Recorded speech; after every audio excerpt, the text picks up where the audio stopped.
פגשתי בחורה יפה מבאר שבע. לא ידעתי בזמנו, אבל הבחורה הזאת עתידה לשנות את חיי.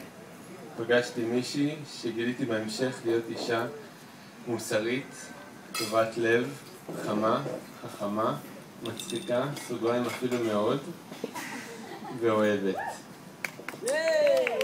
אישה שתהפוך אותי ליותר ממה שאני. עכשיו בערב הנפלא הזה, הבחורה היפה הזאת מבאר שבע תהיה לאשתי. רעות, בערב הזה אני קושר את חיי בחייך. בערב הזה אני מבטיח לך שגם כשיהיה לנו קשיים ומצוקות, אני תמיד אלחם, אזכור ולא אוותר על האהבה העצומה שלנו. טוב, עכשיו עלינו לשוט יחד אל העתיד הלא ידוע, ואני שמח כל כך שאני שט לשם איתך. רעות שלי, אהבת חיי.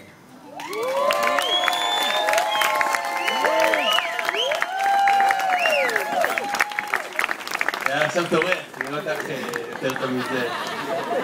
אין סיכוי. לא.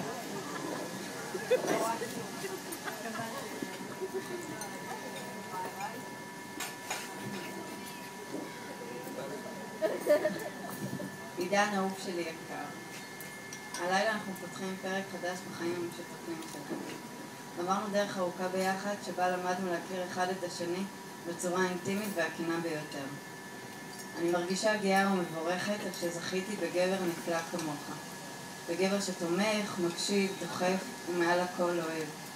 בכל מילה שלך, בכל מבט, אני מרגישה את האהבה והחום הבלתי נגמרים שלך. בזכותך למדתי דברים חדשים על עצמי ועל העולם.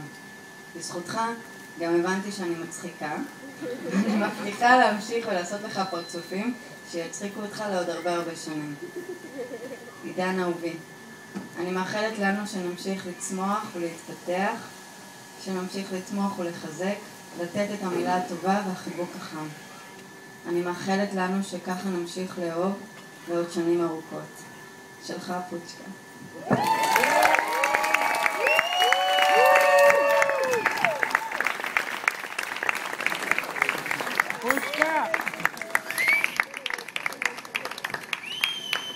טוב, די עם התשומת לב.